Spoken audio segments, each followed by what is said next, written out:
Hey, everybody. Welcome back to Good Mom. And Sunny, you know what day this I is. do. My favorite day of the year. Hey, everybody. May the 4th be with you. I can't even say it with a straight face. I know. It's so flippin' funny. I don't know how this became a thing, but how many of us moms out there are total Star Wars nerds?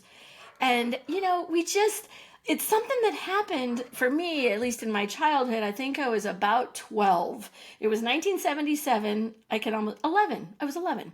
So in that summer of 1977, I walked to go see that movie to a downtown movie theater in a tiny little town in Washington State 9 times. No way. Nine Oh my times. gosh. Every time stopping at 7-Eleven to get a slushie, and, Slurpee and whatever, and went to see that movie 9 times. So I kind of had a little attachment to Star Wars when I was young. Just a little. Just a And little I bit. just love the May the 4th be with you. It's such a good way to just remind people that they can have fun. And also, it actually does have a very spiritual meaning to me. Because there is a force that we live in. Yeah. And if you are a Star Wars nerd like me, then you know that you are surrounded by this force at all times. And if you think like a Jedi, you can literally wield this force into ways that creates the life that you really want. And, for some of us, we work on the light, and for some of us, we work on the dark. And I wanted to bring up that little notion. What happens when you think your kids are going to work for the dark side? Oh gosh. And you're like, Outside the toddler years, because they're all working for the dark side in the toddler totally. years. So I think about Leia and Han Solo, who end up with their son, Kylo Ren, who ends up moving to the dark side. And how That's right. hard that is, because you don't know what you can do to stop it.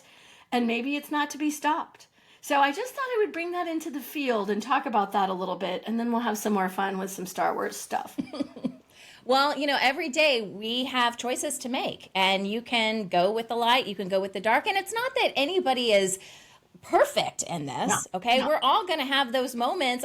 And sometimes you even know it when you're going through it and you don't even care. You're like, I know I'm being a Sith and I don't care why. I just need to get this anger out or whatever. Yep. So it's definitely something we all struggle with it. We see it in our kids, and I think we need to have grace with ourselves and with our kids when they're going through it. And a lot of times it's temporary. Like I said, the toddler years are pretty much all working for Darth Vader. But outside that, things usually do get a little bit better. Yeah. And what I take away from this, Lindsay, is the spiritual side of this. I think is fascinating. You mentioned the Force. I like to say, may the source be with you, the source of all creation, the source of all things. that. And it really is it's a daily choice. And if nothing else, this holiday, if you want to call it, when did this start? Because it wasn't really around know. forever. It hasn't been around forever, but it is recent. Like, I couldn't tell you. We'll have to look on, ChatGPT or something. I don't know when it started. But man, that really took off, didn't it? It really did. Everybody had T-shirts on today that said, May the 4th be with you. I mean, it's pretty crazy cool. I love it. And I think about that a lot, because what's nice is to acknowledge that there's a day sometimes that just reminds you that I have a choice to Yes. stay in the light or to move to the dark. And like you said, there's no perfection in any of this. Nope. And so as a mom, you do come home and you kind of feel like you want to take a lightsaber to everything in your house. Totally remember that time. Okay. And other days, that you're working for the good and for Yes. other people's good. And whether it's your family, your friends, your neighbors, your community, whatever, you are generally working on the light. Yeah. And I like being reminded on May the 4th that you do have a choice to stay on the light. But recently, just a story about this, I was kind of thinking about my kids. My own kids are 26 and 29, and they're doing great things in the world, living their life, living their dream, just doing it. And I happened to think about, what would I do if one of them decided that they wanted to work, literally make their career the dark side? Right. And how would I handle that? Because I'm such a light being. I tend to be the person who's always finding the good in everything. I'd find the good in Darth Vader, I'm sure. And but it's sort of like, ooh, it's a heavy thing to think about. And they could. They could very easily go into hellfire, brimstone, and destruction, and totally great. Like, I wouldn't even have judgment around that, because I've reached a place where if it's their path, it's their path, not mine. I can't stop it, nor can I do anything other than potentially try to influence. But it was kind of that moment of, ooh, I wonder how many parents feel that way. I think about mothers and fathers who have children who maybe have done something really, really horrible. And it affects them for the rest of their life. I don't even need to give specifics. You know what they are. Yeah. How do you sit with that? Forgive yourself for whatever that needs to be, and forgive them. Oh, man. Yeah. Just, it's a good reminder to all That's of us. a process, It's one of those things that certainly doesn't happen overnight. When I have tough things happen, one of the ways that I like to approach it, and I'd like to think that if something like this was going on in my family and my child was choosing something that was horrible and could even potentially hurt them, I like to think of it from the standpoint of, you chose to have certain things happen to you in this life, okay? And you chose to have certain soul contracts with people, that people would come into your life for a specific reason. Yeah. And you have, it's all a process of learning and growing from that. And honestly, sometimes it's the hardest things in our lives, that help us to grow the most. And if that is the goal in this life, is to grow and to become a better, in this lifetime, human being, okay? Yeah. And be a better soul, and to always, as much as possible, choose the light. But sometimes you got to go through those situations to know, like, the dark was horrible. Like, I thought it was going to be fun, and I made some really dumb choices.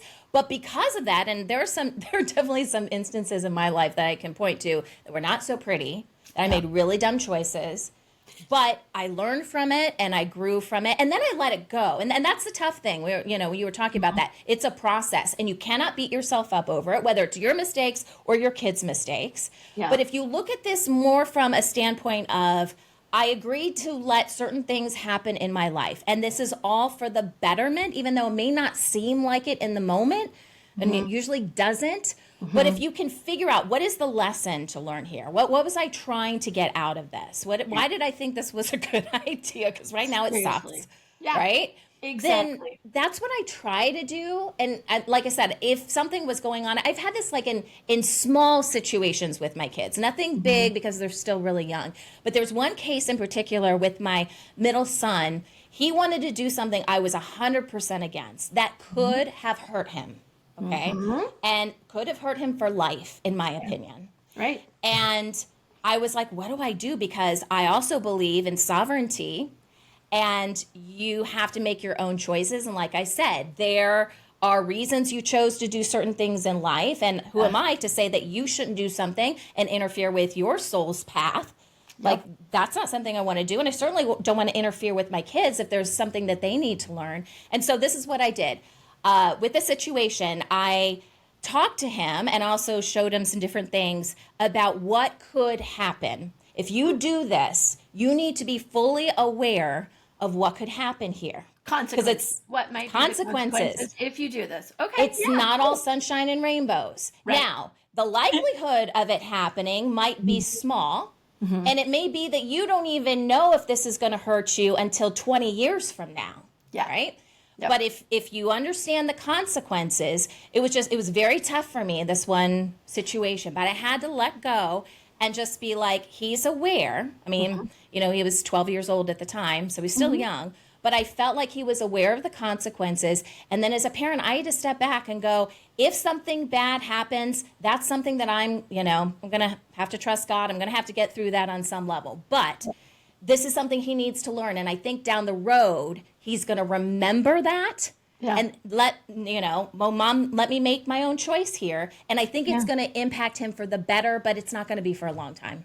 you know? Totally. And I'm going to piggyback off of that because I agree 100%. That's one totally terrific way to let the child understand consequences and then move forward. The other thing that I think you're touching on, but I'm just going to accentuate it, talking to them. Of course, yeah. Really listening to their why. Why is it that they want to do what they're trying to do that seems so incredibly dangerous, silly, dark side, whatever? Maybe they don't yet understand the consequences, but also by discussing it, sometimes I found they don't want to do it anymore. Yeah. It's like, oh, you listen long enough to understand their why and what's the reasoning behind it in their brain as they know it at that stage.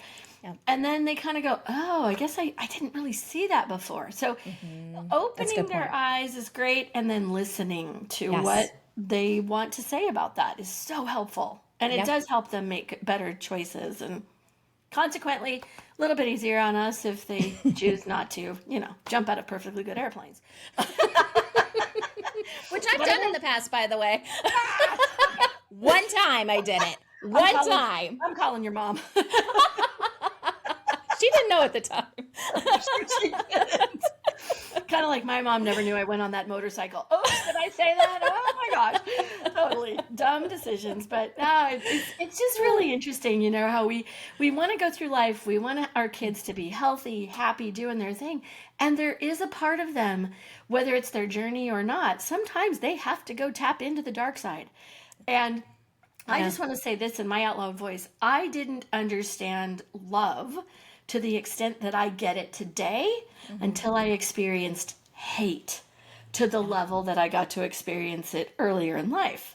Yeah. So sometimes these journeys are exactly for that purpose. It's the duality. And if you came to learn a lot about love and kindness and joy, you're going to have moments that are about hate and meanness and anger. Yes. And that's just going to be that's the deal. So I always tell my kids, get it done early.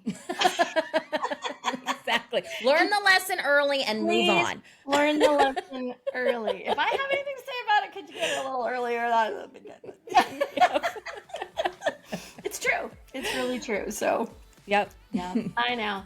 Well, may the 4th be with all of us as we go through our lives, and we'll be around next year. I'll bring my lightsaber. This year we had a little visitor, and this is one of my favorite characters. Dun, dun, dun, dun, dun. Baby Yoda! Have we been invaded? What's happening here? Otherwise known as Grogu. He's here to support us and to make the Force work in our living room. So there we go. Love it. May the 4th be with you, Sunny, and with all of your family.